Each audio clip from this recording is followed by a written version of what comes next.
The Seven Dials Mystery, Chapter 14. It's best to quickly skip over the next 4 hours, which were very uncomfortable for Bundle. Her hiding spot was extremely cramped. She had guessed that the meeting, if it happened, would take place when the club was busiest, probably between midnight and 2 a.m. Just as she was starting to think it must be 6 o'clock in the morning, she heard a welcome sound, a door unlocking. A minute later, the electric light turned on. The low sound of voices, which had sounded like the distant ocean, suddenly stopped when she heard a bolt being shot. Someone had clearly entered from the gaming room next door. Bundle was impressed by how well the connecting door blocked all sound. A minute later, the intruder came into her view. Although her view was limited, it was enough. The person was a tall, broad-shouldered, and powerful-looking man with a long black beard. Bundle recalled seeing him at one of the baccarat tables the night before. This man was indeed Alfred's mysterious Russian gentleman, the owner of the club, the dangerous Mr. Mzgorovsky. Bundle's heart pounded with excitement. She was so unlike her father that she actually loved the uncomfortable position she was in right now. The Russian stood by a table for a few minutes, stroking his beard. He checked the time on his watch. Seeming satisfied, he put his hand back into his pocket and pulled out something that Bundle couldn't see. When he moved back into her view, she was surprised. His face was covered by a strange mask. It wasn't shaped like a face, it was just a round piece of cloth hanging down like a curtain, with 2 holes for his eyes. Painted on the mask was a clock face, with the hands pointing to 6 o'clock. The 7 dials, Bundle thought to herself.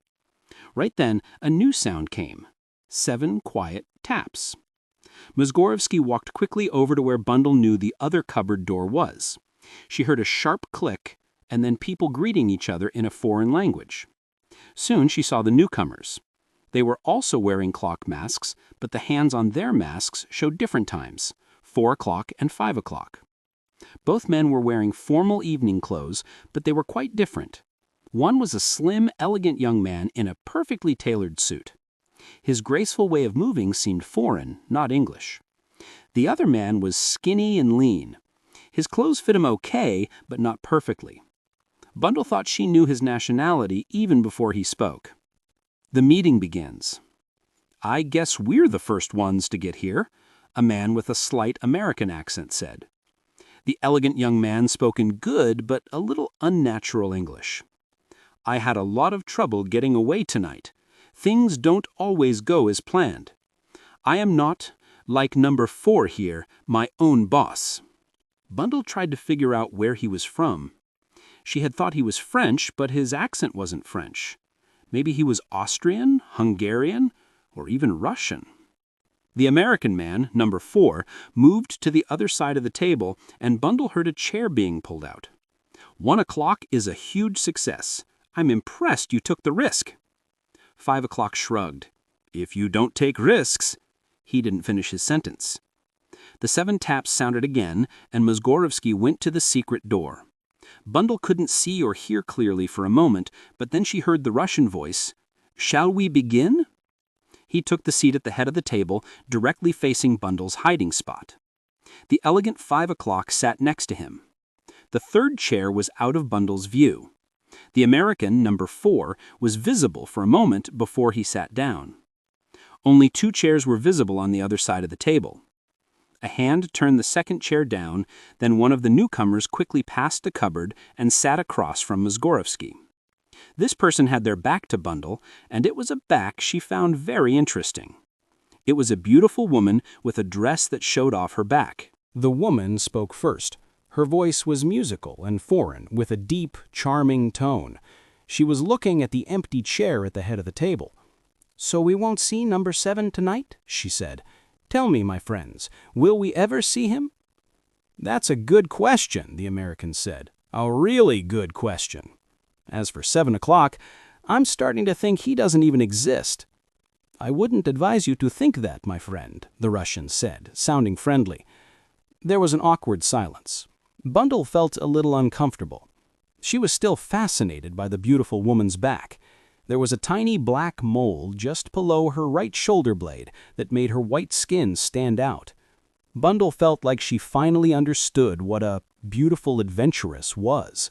She was sure the woman had a beautiful face, a dark Eastern European face with intense eyes.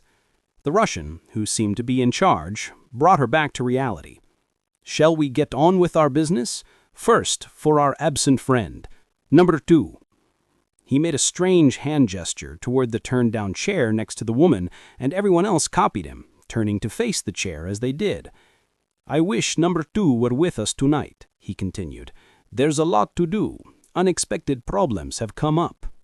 "Have you received his report?" the American asked. "Not yet," the Russian replied. There was a pause. "I can't understand it." "Do you think it might have been lost?" "That's a possibility." "In other words," 5 o'clock said softly, "there's danger." He said the word with a bit of enjoyment. The Russian nodded strongly. "Yes, there's danger. Too much is becoming known about us, about this place. I know of several people who suspect us." He added coldly, "They must be silenced." Bundle felt a shiver down her spine. Would they find her and silence her too? She was brought back to attention by a word. "So nothing has been found out about chimneys?" Moskarovsky shook his head. "Nothing." Suddenly, number 5 leaned forward. "I agree with Anna. Where is our leader, number 7? He who started all of this. Why do we never see him?" "Number 7, the Russian said, has his own way of working." "That's what you always say." "I will say no more," Moskarovsky said. "I pity the man, or woman, who goes against him." There was an uncomfortable silence. "We must get on with our business," Moskarovsky said quietly. "Number 3, you have the plans for Wyvern Abbey?" Bundle listened closely. She hadn't seen or heard number 3 yet. Now she heard his voice, and knew it instantly. It was a low, pleasant, and slightly unclear voice of a well-mannered Englishman. "I've got them right here, sir." Some papers were pushed across the table. Everyone leaned in to look. After a moment, Moskarovsky looked up again. "And the list of guests?" "Here." The Russian read the names.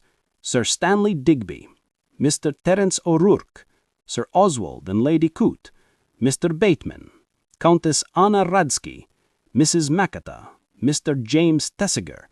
He stopped and asked sharply, "Who is Mr. James Tessiger?" The American laughed. "I don't think you need to worry about him, just the usual complete young fool." The Russian continued reading. "Herr Eberhardt and Mr. Eversley. That's the complete list." "Is it?" Bundle thought silently. "What about that sweet girl, Lady Eileen Brent?" "Yes, there seems to be nothing to worry about there," Moskarovsky said. He looked across the table. "I suppose there's no doubt at all about the value of Eberhardt's invention." 3 o'clock gave a short, to-the-point British reply. "None at all. Financially, it should be worth millions, and internationally, well, everyone knows how greedy nations can be." Bundle had a feeling that he was smiling unpleasantly behind his mask. "Yes, a gold mine." "Well worth a few lives," number 5 said, sounding cold and amused. He laughed. "But you know how inventors are," the American said. "Sometimes these things don't work." "A man like Sir Oswald Coote would not have made a mistake," Moskarovsky said. "As a pilot myself," number 5 said, "the thing is completely possible. It's been talked about for years, but it took Eberhard's genius to make it a reality." "Well," Moskarovsky said, "I don't think we need to talk any more about this. You have all seen the plans. I don't think our original idea can be improved. By the way, I heard something about a letter from Gerald Wade that was found, a letter that mentions this group. Who found it?" "Lord Caterham's daughter, Lady Eileen Brent." "Bauer should have been on top of that," Moskarovsky said. "That was careless of him." "Who was the letter written to?" "His sister, I think," number 3 said. "Unfortunate," Moskarovsky said, "but it can't be helped. The investigation into Ronald Devereux's death is tomorrow. I assume that's been taken care of?" "Rumors about local boys practicing with rifles have been spread everywhere," the American said. "That should be all right then. I think there's nothing more to be said. I think we should all congratulate our dear 1 o'clock and wish her good luck in the role she has to play. "Hooray!" number 5 cried. "To Anna!" All of them made the same hand gesture that Bundle had noticed before. To Anna. 1 o'clock accepted their congratulations with a typical foreign gesture. Then she stood up, and the others did too. For the first time, Bundle got a look at number 3 as he went to put Anna's cloak on her, a tall, heavy-set man. Then the group left through the secret door. Moskarovsky locked it behind them. He waited a few moments, and then Bundle heard him unlock the other door and leave after turning off the light.